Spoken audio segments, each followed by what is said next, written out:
اللہ کا نام لے کر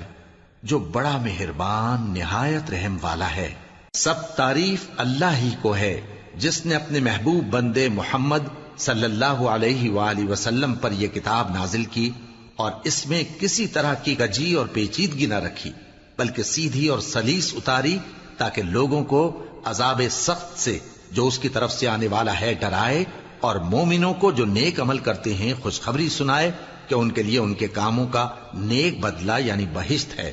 جس میں وہ ہمیشہ رہیں گے، اور ان لوگوں کو بھی ڈرائے جو کہتے ہیں کہ اللہ نے کسی کو بیٹا بنا لیا ہے۔ ان کو اس بات کا کچھ بھی علم نہیں اور نہ ان کے باپ دادا ہی کو تھا۔ یہ بڑی سخت بات ہے جو ان کے منہ سے نکلتی ہے، اور کچھ شک نہیں کہ یہ جو کچھ کہتے ہیں محض جھوٹ ہے۔ اے پیغمبر، اگر یہ اس کلام پر ایمان نہ لائیں تو شاید تم ان کے پیچھے رنج کر کر کے اپنے تئیں ہلاک کر دو گے۔ جو چیز زمین پر ہے ہم نے اس کو زمین کے لیے زینت بنایا ہے تاکہ لوگوں کی آزمائش کریں کہ ان میں کون اچھے عمل کرنے والا ہے، اور جو چیز زمین پر ہے ہم اس کو نابود کر کے بنجر میدان کر دیں گے۔ کیا تم خیال کرتے ہو کہ غار اور لوح والے ہماری نشانیوں میں سے عجیب تھے؟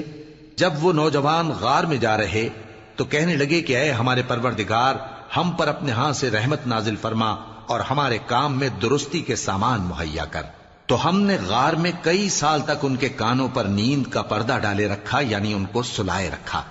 پھر ان کو جگہ اٹھایا تاکہ معلوم کریں کہ جتنی مدت وہ غار میں رہے دونوں جماعتوں میں سے اس کی مقدار کس کو خوب یاد ہے۔ ہم ان کے حالات تم سے صحیح صحیح بیان کرتے ہیں۔ وہ کئی نوجوان تھے جو اپنے پروردگار پر ایمان لائے تھے، اور ہم نے ان کو اور زیادہ ہدایت دی تھی، اور ان کے دلوں کو مربوط یعنی مضبوط کر دیا۔ جب وہ اٹھ کھڑے ہوئے تو کہنے لگے کہ ہمارا پروردگار آسمانوں اور زمین کا مالک ہے، ہم اس کے سوا کسی کو معبود سمجھ کر نہ پکاریں گے۔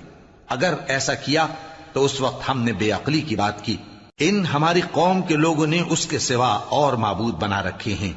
بھلا یہ ان کے معبود ہونے پر کوئی کھلی دلیل کیوں نہیں لاتے؟ تو اس سے زیادہ کون ظالم ہے جو اللہ پر جھوٹ باندھے؟ اور جب تم نے ان مشرکوں سے اور جن کی یہ اللہ کے سوا عبادت کرتے ہیں ان سے کنارہ کر لیا ہے تو غار میں چل رہو، تمہارا پروردگار تمہارے لیے اپنی رحمت وسیع کر دے گا اور تمہارے کاموں میں آسانی کے سامان مہیا کرے گا۔ اور جب سورج نکلے تو تم دیکھو کہ دھوپ ان کے غار سے داہنی طرف سمٹ جائے، اور جب غروب ہو تو ان سے بائیں طرف کترا جائے، اور وہ اس غار کے کشادہ حصے میں تھے۔ یہ اللہ کی نشانیوں میں سے ہیں، جس کو اللہ ہدایت دے وہ ہدایت یاب ہے، اور جس کو گمراہ رہنے دے تو تم اس کے لیے کوئی دوست راہ بتانے والا نہ پاؤ گے۔ اور تم ان کے متعلق خیال کرو کہ وہ جاگ رہے ہیں حالانکہ وہ سوتے ہیں، اور ہم ان کو دائیں اور بائیں کروٹ بدلاتے تھے، اور ان کا کتا چوکھٹ پر دونوں ہاتھ پھیلائے ہوئے تھا۔ اگر تم ان کو جھانک کر دیکھتے تو پیٹ پھیر کر بھاگ جاتے اور ان سے دہشت میں آ جاتے۔ اور اسی طرح ہم نے ان کو اٹھایا تاکہ آپس میں ایک دوسرے سے دریافت کریں۔ ایک کہنے والے نے کہا کہ تم یہاں کتنی مدت رہے؟ انہوں نے کہا کہ 1 دن یا اس سے بھی کم۔ انہوں نے کہا کہ جتنی مدت تم رہے ہو تمہارا پروردگار ہی اس کو خوب جانتا ہے، تو اپنے میں سے کسی کو یہ روپیہ دے کر شہر بھیجو، وہ دیکھے کہ نفیس کھانا کون سا ہے تو اس میں سے کھانا لے آئے، اور احتیاط سے آئے جائے اور تمہارا حال کسی کو نہ بتائے۔ اگر وہ تم پر دسترس پا لیں گے تو تمہیں سنسار کر دیں گے یا پھر اپنے مذہب میں داخل کر لیں گے، اور اس وقت تم کبھی فلاح نہیں پاؤ گے۔ اور اسی طرح ہم نے لوگوں کو ان کے حال سے خبردار کر دیا تاکہ وہ جانیں کہ اللہ کا وعدہ سچا ہے، اور یہ کہ قیامت جس کا وعدہ کیا جاتا ہے اس میں کچھ شک نہیں۔ اس وقت لوگ ان کے بارے میں باہم جھگڑنے لگے اور کہنے لگے کہ ان کے غار پر عمارت بنا دو۔ ان کا پروردگار ان کے حال سے خوب واقف ہے۔ جو لوگ ان کے معاملے میں غلبہ رکھتے تھے وہ کہنے لگے کہ ہم ان کے غار پر مسجد بنائیں گے۔ بعض لوگ اٹکل پچو کہیں گے کہ وہ 3 تھے اور چوتھا ان کا کتا تھا، اور بعض کہیں گے کہ وہ 5 تھے اور چھٹا ان کا کتا تھا، اور بعض کہیں گے کہ وہ 7 تھے اور 8واں ان کا کتا تھا۔ کہہ دو کہ میرا پروردگار ہی ان کے شمار سے خوب واقف ہے، ان کو جانتے بھی ہیں تو تھوڑے ہی لوگ جانتے ہیں۔ تو تم ان کے معاملے میں بحث نہ کرنا مگر سرسری سی بحث، اور نہ ان کے بارے میں ان میں سے کسی سے کچھ دریافت ہی کرنا، اور کسی کام کی نسبت نہ کہنا کہ میں اسے کل کر دوں گا، مگر انشاءاللہ کہہ کر یعنی اگر اللہ چاہے تو کر دوں گا، اور جب اللہ کا نام لینا بھول جاؤ تو یاد آنے پر لے لو۔ اور کہہ دو کہ امید ہے کہ میرا پروردگار مجھے اس سے بھی زیادہ ہدایت کی باتیں بتائے۔ اور اصحاب کہف اپنے غار میں 9 پر 300 سال رہے۔ کہہ دو کہ جتنی مدت وہ رہے اسے اللہ ہی خوب جانتا ہے، اسی کو آسمانوں اور زمین کی پوشیدہ باتیں معلوم ہیں، وہ کیا خوب دیکھنے والا اور کیا خوب سننے والا ہے۔ اس کے سوا ان کا کوئی کارساز نہیں، اور نہ وہ اپنے حکم میں کسی کو شریک کرتا ہے۔ اور اپنے پروردگار کی کتاب کو جو تمہارے پاس بھیجی جاتی ہے پڑھتے رہا کرو، اس کی باتوں کو کوئی بدلنے والا نہیں، اور اس کے سوا تم کہیں پناہ بھی نہیں پاؤ گے۔ اور جو لوگ صبح و شام اپنے پروردگار کو پکارتے اور اس کی خوشنودی کے طالب ہیں، ان کے ساتھ صبر کرتے رہو، اور تمہاری نگاہیں ان میں سے گزر کر اور طرف نہ دوڑیں کہ تم دنیاوی زندگی کی رونقوں کے خواستگار ہو جاؤ۔ اور جس شخص کے دل کو ہم نے اپنی یاد سے غافل کر دیا ہے اور وہ اپنی خواہش کی پیروی کرتا ہے اور اس کا کام حد سے بڑھ گیا ہے، اس کا کہا نہ ماننا۔ اور کہہ دو کہ لوگوں، یہ قرآن تمہارے پروردگار کی طرف سے برحق ہے، تو جو چاہے ایمان لائے اور جو چاہے کافر رہے۔ ہم نے ظالموں کے لیے دوزخ کی آگ تیار کر رکھی ہے جس کی قناتیں ان کو گھیر رہی ہوں گی، اور اگر فریاد کریں گے تو ایسے کھولتے ہوئے پانی سے ان کی داد رسی کی جائے گی جو پگھلے ہوئے تانبے کی طرح گرم ہوگا، اور جو ان کے چہروں کو بھون ڈالے گا۔ ان کے پینے کا پانی بھی برا اور آرام گاہ بھی بری۔ اور جو ایمان لائے اور کام بھی نیک کرتے رہے تو ہم نیک کام کرنے والوں کا اجر ضائع نہیں کرتے۔ ایسے لوگوں کے لیے ہمیشہ رہنے کے باغ ہیں جن میں ان کے محلوں کے نیچے نہریں بہ رہی ہیں، ان کو وہاں سونے کے کنگن پہنائے جائیں گے، اور وہ باریک دیبا اور اطلس کے سبز کپڑے پہنا کریں گے، اور تختوں پر تکیے لگا کر بیٹھا کریں گے۔ کیا خوب بدلہ اور کیا خوب آرام گاہ ہے۔ اور ان سے 2 شخصوں کا حال بیان کرو جن میں سے ایک کو ہم نے انگور کے 2 باغ عنایت کیے تھے اور ان کے گردا گرد کھجوروں کے درخت لگا دیے تھے، اور ان کے درمیان کھیتی پیدا کر دی تھی۔ دونوں باغ کثرت سے پھل لاتے اور اس کی پیداوار میں کسی طرح کی کمی نہ ہوتی، اور دونوں میں ہم نے ایک نہر بھی جاری کر رکھی تھی، اور اس طرح اس شخص کو ان کی پیداوار ملتی رہتی تھی۔ تو ایک دن جبکہ وہ اپنے دوست سے باتیں کر رہا تھا، کہنے لگا کہ میں تم سے مال و دولت میں بھی زیادہ ہوں اور جتھے اور جماعت کے لحاظ سے بھی زیادہ عزت والا ہوں، اور ایسی شیخیوں سے اپنے حق میں ظلم کرتا ہوا اپنے باغ میں داخل ہوا۔ کہنے لگا کہ میں نہیں خیال کرتا کہ یہ باغ کبھی تباہ ہو، اور نہ خیال کرتا ہوں کہ قیامت برپا ہو، اور اگر میں اپنے پروردگار کی طرف لوٹایا بھی جاؤں تو وہاں ضرور اس سے اچھی جگہ پاؤں گا۔ تو اس کا دوست جو اس سے گفتگو کر رہا تھا کہنے لگا کہ کیا تم اس ذات سے کفر کرتے ہو جس نے تم کو مٹی سے پیدا کیا، پھر نطفے سے، پھر تمہیں پورا آدمی بنایا؟ مگر میں تو یہ کہتا ہوں کہ اللہ ہی میرا پروردگار ہے، اور میں اپنے پروردگار کے ساتھ کسی کو شریک نہیں کرتا۔ اور جب تم اپنے باغ میں داخل ہوئے تو تم نے ما شاء اللہ لا قوت الا باللہ کیوں نہ کہا؟ اگر تم مجھے مال و اولاد میں اپنے سے کمتر دیکھتے ہو تو عجب نہیں کہ میرا پروردگار مجھے تمہارے باغ سے بہتر عطا فرمائے، اور تمہارے اس باغ پر آسمان سے آفت بھیج دے تو وہ صاف میدان ہو جائے، یا اس باغ کی نہر کا پانی گہرائی میں اتر جائے تو پھر تم اسے تلاش نہ کر سکو، اور اس کے میووں کو عذاب نے آ گھیرا اور وہ اپنی چھتریوں پر گر کر رہ گیا، تو جو مال اس نے اس پر خرچ کیا تھا اس پر حسرت سے ہاتھ ملنے لگا اور کہنے لگا کہ کاش میں اپنے پروردگار کے ساتھ کسی کو شریک نہ بناتا۔ اس وقت اللہ کے سوا کوئی جماعت اس کی مددگار نہ ہوئی اور نہ وہ بدلہ لے سکا۔ یہاں سے ثابت ہوا کہ حکومت سب اللہ کی ہے، جو معبود برحق ہے وہی بہترین ثواب عطا کرنے والا اور بہترین انجام لانے والا ہے۔ اور ان سے دنیا کی زندگی کی مثال بھی بیان کر دو کہ وہ ایسی ہے جیسے پانی جسے ہم نے آسمان سے برسایا تو اس کے ساتھ زمین کی پیداوار مل کر نکلی، پھر وہ چورا چورا ہو گئی کہ ہوائیں اسے اڑاتی پھرتی ہیں، اور اللہ تو ہر چیز پر قدرت رکھتا ہے۔ مال اور بیٹے تو دنیا کی زندگی کی رونق و زینت ہیں، اور نیکیاں جو باقی رہنے والی ہیں وہ ثواب کے لحاظ سے تمہارے پروردگار کے ہاں بہت اچھی اور امید کے لحاظ سے بہت بہتر ہیں۔ اور جس دن ہم پہاڑوں کو چلائیں گے اور تم زمین کو صاف میدان دیکھو گے، اور ان لوگوں کو ہم جمع کر لیں گے تو ان میں سے کسی کو بھی نہیں چھوڑیں گے، اور سب تمہارے پروردگار کے سامنے صف باندھ کر لائے جائیں گے، تو ہم ان سے کہیں گے کہ جس طرح ہم نے تم کو پہلی بار پیدا کیا تھا اسی طرح آج تم ہمارے سامنے آئے، لیکن تم نے تو یہ خیال کر رکھا تھا کہ ہم نے تمہارے لیے قیامت کا کوئی وقت مقرر ہی نہیں کیا، اور اعمال کی کتاب کھول کر رکھی جائے گی تو تم گناہگاروں کو دیکھو گے کہ جو کچھ اس میں لکھا ہوگا اس سے ڈر رہے ہوں گے، اور کہیں گے ہائے شامت، یہ کیسی کتاب ہے کہ نہ چھوٹی بات کو چھوڑتی ہے نہ بڑی کو، کوئی بات بھی نہیں مگر اسے لکھ رکھا ہے، اور جو عمل کیے ہوں گے سب کو حاضر پائیں گے، اور تمہارا پروردگار کسی پر ظلم نہیں کرے گا۔ اور جب ہم نے فرشتوں کو حکم دیا کہ آدم کو سجدہ کرو تو سب نے سجدہ کیا مگر ابلیس نے نہ کیا،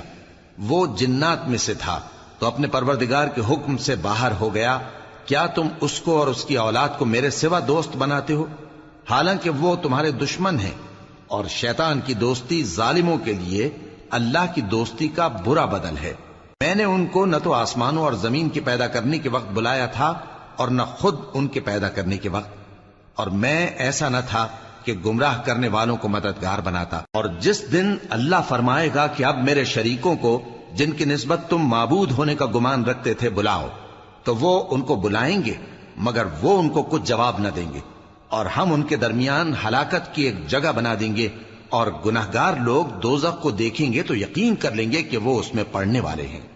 اور اس سے بچنے کا کوئی راستہ نہ پائیں گے۔ اور ہم نے اس قرآن میں لوگوں کے سمجھانے کے لیے طرح طرح کی مثالیں بیان فرمائی ہیں، لیکن انسان سب چیزوں سے بڑھ کر جھگڑالو ہے، اور لوگوں کے پاس جب ہدایت آ گئی تو ان کو کس چیز نے منع کیا کہ ایمان لائیں اور اپنے پروردگار سے بخشش مانگیں، بجز اس کے کہ اس بات کے منتظر ہوں کہ انہیں بھی پہلوں کا سا معاملہ پیش آئے یا ان پر عذاب سامنے سے آ جائے۔ اور ہم جو پیغمبروں کو بھیجا کرتے ہیں تو صرف اس لیے کہ لوگوں کو اللہ کی نعمتوں کی خوشخبریاں سنائیں اور عذاب سے ڈرائیں، اور جو کافر ہیں وہ باطل کی مدد سے جھگڑا کرتے ہیں تاکہ اس سے حق کو پھسلا دیں، اور انہوں نے ہماری آیتوں کو اور جس چیز سے ان کو ڈرایا جاتا ہے اسے ہنسی بنا لیا ہے۔ اور اس سے بڑھ کر ظالم کون، جس کو اس کے پروردگار کی آیات کے ذریعے سمجھایا گیا تو اس نے ان سے منہ پھیر لیا، اور جو اعمال وہ آگے کر چکا اس کو بھول گیا۔ ہم نے ان کے دلوں پر پردے ڈال دیے کہ اسے سمجھ نہ سکیں، اور کانوں میں ثقل پیدا کر دیا ہے کہ سن نہ سکیں، اور اگر تم ان کو رستے کی طرف بلاؤ تو کبھی رستے پر نہ آئیں گے، اور تمہارا پروردگار بخشنے والا صاحب رحمت ہے۔ اگر وہ ان کے کرتوتوں پر ان کو پکڑنے لگے تو ان پر جھٹ عذاب بھیج دے، مگر ان کے لیے ایک وقت مقرر کر رکھا ہے کہ اس کے عذاب سے کوئی پناہ کی جگہ نہ پائیں گے۔ اور یہ بستیاں جو ویران پڑی ہیں، جب انہوں نے کفر کر کے ظلم کیا تو ہم نے ان کو تباہ کر دیا، اور ان کی تباہی کے لیے ایک وقت مقرر کر دیا تھا۔ اور جب موسیٰ نے اپنے شاگرد سے کہا کہ جب تک میں دو دریاؤں کے ملنے کی جگہ نہ پہنچ جاؤں ٹلنے کا نہیں، خاص صدیوں چلتا رہوں، پھر جب وہ دونوں ان دریاؤں کے سنگم پر پہنچے تو اپنی مچھلی بھول گئے، پھر اس مچھلی نے دریا میں سرنگ کی طرح اپنا رستہ بنا لیا۔ جب آگے چلے تو موسیٰ نے اپنے شاگرد سے کہا کہ ہمارا کھانا لاؤ، اس سفر سے ہم کو بہت تکان ہو گئی ہے۔ اس نے کہا کہ بھلا آپ نے دیکھا کہ جب ہم نے اس چٹان کے پاس آرام کیا تھا تو میں مچھلی وہیں بھول گیا، اور مجھے آپ سے اس کا ذکر کرنا شیطان نے بھلا دیا، اور اس مچھلی نے عجیب طرح سے دریا میں اپنا رستہ بنایا۔ موسیٰ نے کہا یہی تو وہ مقام ہے جسے ہم تلاش کرتے تھے، تو وہ اپنے پاؤں کے نشان دیکھتے دیکھتے لوٹ گئے۔ وہاں انہوں نے ہمارے بندوں میں سے ایک بندہ دیکھا جس کو ہم نے اپنے ہاتھ سے رحمت خاص سے نوازا تھا اور اپنے پاس سے ایک خاص علم بخشا تھا۔ موسیٰ نے ان سے، جن کا نام خضر تھا، کہا کہ جو علم اللہ کی طرف سے آپ کو سکھایا گیا ہے، اگر آپ اس میں سے مجھے کچھ بھلائی کی باتیں سکھائیں تو میں آپ کے ساتھ رہوں۔ خضر نے کہا کہ تم میرے ساتھ رہ کر صبر نہیں کر سکو گے، اور جس بات کی تمہیں خبر ہی نہیں اس پر صبر کر بھی کیسے سکتے ہو؟ موسیٰ نے کہا اللہ نے چاہا تو آپ مجھے صابر پائیے گا، اور میں آپ کے ارشاد کے خلاف نہیں کروں گا۔ خضر نے کہا اگر تم میرے ساتھ رہنا چاہو تو شرط یہ ہے مجھ سے کوئی بات نہ پوچھنا جب تک میں خود اس کا ذکر تم سے نہ کروں۔ تو دونوں چل پڑے، یہاں تک کہ جب کشتی میں سوار ہوئے تو خضر نے کشتی کو پھاڑ ڈالا۔ موسیٰ نے کہا کیا آپ نے اس کو اس لیے پھاڑا ہے کہ سواروں کو غرق کر دی؟ یہ تو آپ نے بڑی عجیب بات کی۔ خضر نے کہا کیا میں نے نہیں کہا تھا کہ تم میرے ساتھ صبر نہ کر سکو گے؟ موسیٰ نے کہا کہ جو بھول مجھ سے ہوئی اس پر مواخذہ نہ کیجیے اور میرے معاملے میں مجھ پر مشکل نہ ڈالیے۔ پھر دونوں چلے، یہاں تک کہ رستے میں ایک لڑکا ملا تو خضر نے اسے مار ڈالا۔ موسیٰ نے کہا کہ آپ نے ایک بے گناہ شخص کو ناحق بغیر قصاص کے مار ڈالا، یہ تو آپ نے بری بات کی۔ انہوں نے کہا کہ اگر میں اس کے بعد پھر کوئی بات پوچھوں یعنی اعتراض کروں تو مجھے اپنے ساتھ نہ رکھیے گا کہ آپ میری طرف سے عذر کے قبول کرنے میں حد کو پہنچ گئے ہیں۔ پھر دونوں چلے، یہاں تک کہ گاؤں والوں کے پاس پہنچے اور ان سے کھانا طلب کیا۔ انہوں نے ان کی ضیافت کرنے سے انکار کیا۔ پھر انہوں نے وہاں ایک دیوار دیکھی جو گرا چاہتی تھی تو خضر نے اس کو سیدھا کر دیا۔ موسیٰ نے کہا کہ اگر آپ چاہتے تو ان سے اس کا معاوضہ لے لیتے تاکہ کھانے کا کام چلتا۔ خضر نے کہا کہ اب مجھ میں اور تم میں علیحدگی، مگر جن باتوں پر تم صبر نہ کر سکے میں ان کا تمہیں بھید بتائے دیتا ہوں کہ وہ جو کشتی تھی غریب لوگوں کی تھی جو دریا میں محنت کر کے یعنی کشتیاں چلا کر گزارا کرتے تھے، اور ان کے سامنے کی طرف ایک بادشاہ تھا جو ہر اچھی کشتی کو زبردستی چھین لیتا تھا، تو میں نے چاہا کہ اسے عیبدار کر دوں تاکہ وہ اسے غصب نہ کر سکے۔ اور وہ جو لڑکا تھا اس کے ماں باپ دونوں مومن تھے، ہمیں اندیشہ ہوا کہ وہ بڑا ہو کر بد کردار ہوگا تو کہیں ان کو سرکشی اور کفر میں نہ پھنسا دے، تو ہم نے چاہا کہ ان کا پروردگار اس کی جگہ ان کو اور بچہ عطا فرمائے جو اخلاقی پاکیزگی میں بہتر اور محبت میں زیادہ قریب ہو۔ اور وہ جو دیوار تھی سو 2 یتیم لڑکوں کی تھی جو شہر میں رہتے تھے، اور اس کے نیچے ان کا خزانہ دفن تھا، اور ان کا باپ ایک نیک آدمی تھا۔ تو تمہارے پروردگار نے چاہا کہ وہ اپنی جوانی کو پہنچ جائیں اور پھر اپنا خزانہ نکالے۔ یہ تمہارے پروردگار کی مہربانی ہے، اور یہ کام میں نے اپنی طرف سے نہیں کیے، یہ ان باتوں کی حقیقت ہے جن پر تم صبر نہ کر سکے۔ اور تم سے ذوالقرنین کے بارے میں دریافت کرتے ہیں، کہہ دو کہ میں اس کا کسی قدر حال تمہیں پڑھ کر سناتا ہوں۔ ہم نے اس کو زمین میں بڑا اقتدار دیا تھا اور ہر طرح کا سامان اس کو عطا کیا تھا، تو اس نے ایک سفر کا سامان کیا، یہاں تک کہ جب سورج کے غروب ہونے کی جگہ پہنچا تو اسے ایسا پایا کہ ایک کیچڑ والے چشمے میں ڈوب رہا ہے، اور اس چشمے کے پاس ایک قوم دیکھی۔ ہم نے کہا ذوالقرنین تم ان کو خواہ تکلیف دو خواہ ان کے بارے میں بھلائی اختیار کرو، دونوں باتوں کی تم کو قدرت ہے۔ ذوالقرنین نے کہا کہ جو کفر و بد کرداری سے ظلم کرے گا اسے ہم سزا دیں گے، پھر وہ اپنے پروردگار کی طرف لوٹایا جائے گا تو وہ بھی اسے بڑا عذاب دے گا، اور جو ایمان لائے گا اور عمل نیک کرے گا اس کے لیے بہت اچھا بدلہ ہے، اور ہم اپنے معاملے میں اس سے نرم بات کہیں گے۔ پھر اس نے ایک اور سامان سفر کیا،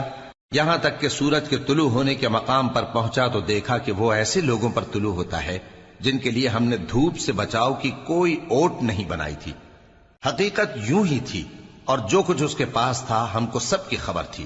پھر اس نے ایک اور سفر کا سامان کیا، یہاں تک کہ 2 اونچے سیدھے پہاڑوں کے درمیان پہنچا تو دیکھا کہ ان کے اس طرف کچھ لوگ ہیں کہ بات کو سمجھ نہیں سکتے۔ ان لوگوں نے کہا کہ اے ذوالقرنین، یاجوج اور ماجوج اس علاقے میں فساد کرتے رہتے ہیں، بھلا ہم آپ کے لیے خرچ کا انتظام کر دیں کہ آپ ہمارے اور ان کے درمیان ایک دیوار کھینچ دیں۔ ذوالقرنین نے کہا کہ خرچ کا جو مقدور اللہ نے مجھے بخشا ہے وہ بہت اچھا ہے، تم مجھے قوت بازو سے مدد دو، میں تمہارے اور ان کے درمیان ایک مضبوط رکاوٹ بنا دوں گا۔ تم لوہے کے بڑے بڑے تختے میرے پاس لاؤ۔ چنانچہ کام جاری کر دیا گیا، یہاں تک کہ جب اس نے دونوں پہاڑوں کے درمیان کا حصہ برابر کر دیا اور کہا کہ اب اسے دھوکو، یہاں تک کہ جب اس کو دھونک دھونک کر آگ کر دیا تو کہا کہ اب میرے پاس تانبا لاؤ کہ اس پر پگھلا کر ڈال دوں۔ پھر ان میں یہ قدرت نہ رہی کہ اس پر چڑھ سکیں، اور نہ یہ طاقت رہی کہ اس میں نقب لگا سکیں۔ بولا کہ یہ میرے پروردگار کی مہربانی ہے، پھر جب میرے پروردگار کا وعدہ آ پہنچے گا تو اس کو ڈھا کر ہموار کر دے گا، اور میرے پروردگار کا وعدہ سچا ہے۔ اس روز ہم ان کو چھوڑ دیں گے کہ روئے زمین پر پھیل کر ایک دوسرے میں گھس جائیں گے، اور سور پھونکا جائے گا تو ہم سب کو جمع کر لیں گے، اور اس روز ہم جہنم کو کافروں کے سامنے لائیں گے جن کی آنکھیں میری یاد سے پردے میں تھیں اور وہ سننے کی طاقت نہیں رکھتے تھے۔ اب کیا کافر یہ خیال کرتے ہیں کہ وہ میرے بندوں کو میرے سوا اپنا کارساز بنائیں گے تو میں خفا نہیں ہوں گا؟ ہم نے ایسے کافروں کے لیے جہنم کی مہمانی تیار کر رکھی ہے۔ کہہ دو کہ ہم تمہیں ایسے لوگ بتائیں جو اعمال کے لحاظ سے بڑے نقصان میں ہیں؟